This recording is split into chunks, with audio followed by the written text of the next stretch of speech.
Well, this budget is for everybody. This budget actually is for Fiji.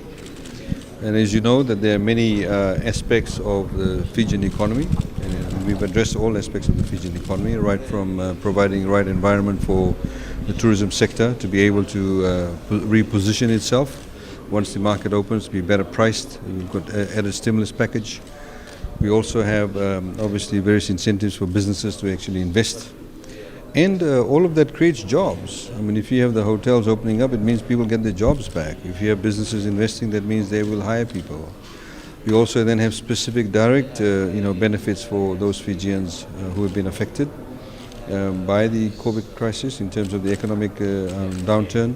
And we're obviously continuing providing the unemployment benefits directly. We allocated $100 million towards that in this upcoming budget. And we have also the continuation of many of the social benefits that, the social welfare program is there. But also, things like the continuation of free education, the fact that, if you did not have free education, if you had your children and you didn't have a job, you have to pay for the school fees. You still don't have to do that. We still have the continuation of the free transport that's been provided for the children, which government actually picks up the tab for. And various other initiatives in there, in continuation of the subsidies on electricity. If you're earning less than $30,000 a year, we'll continue to pay electricity bill till March of next year, as long as you use 100 units. So all of that continues in respect of water cuts, etc. And on the other hand, of course, we are able to provide, various targeted assistance. So if you look, for example, at the housing grants, now if you earn less than $30,000, if you're building your own home now, we are going to give you $30,000 grant. We'll contribute.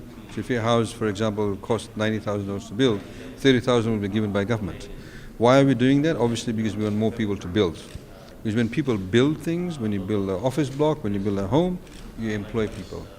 The painter, the plumber, somebody digs the foundation, does the tiling, etc. So construction is always the way to stimulate the economy, which is not actually beholden to any overseas, fluctuations or overseas interest, So those are the things that we've done essentially, providing, of course, we use this opportunity to also restructure our economy, restructure some of the many fundamentals that a lot of people have taken for granted. For example, things like business licenses. You no longer have to pay a business license fee. Before you had to go line up and pay the license fee, or it used to take a lot of time. Now, of course, it takes them 2 days, but notwithstanding that, you still have to pay the fee. So now we're saying, if you tomorrow decide to leave your Fiji TV job and set up a shop in, say, clothing, you can go and get essentially the shop space as long as your company is registered with the company's office. You start your business. You don't have to go to Super City Council or whatever to get a business license. So it helps in people actually starting up businesses, but also we're saying to register. So people say, well, look, I only have to register once with the company's office. More people come forward and register. They have their TIN number. Off they go into the business. It also helps with the ease of doing business, reduces the cost of business also. Similarly with stamp duties. Many modern countries are actually moving away from stamp duties. If you want to, for example, send a consignment overseas, you have to get a small stamp. You have a stamp duty on a checkbook. All sorts of stamp duties, over 100 different types of stamp duties that you have to pay. And some of them, government makes only like $500 a year or $200 a year. And some of them, of course, are quite large. But the fact of the matter is, by removing that, we are saying, look, we are easing things up.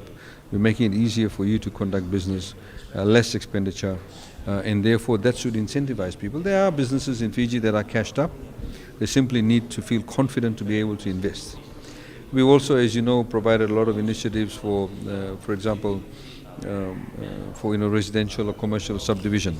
So we're encouraging people to do that. Government cannot always do that. If they are a better place to do that, they've got the funding for that. So that when they borrow money, they'll be able to carry out those those projects. So it provides a stockpile of lots. So a lot more land is subdivided. So a lot more people can have access. They can buy a lot of land, and they can build their home.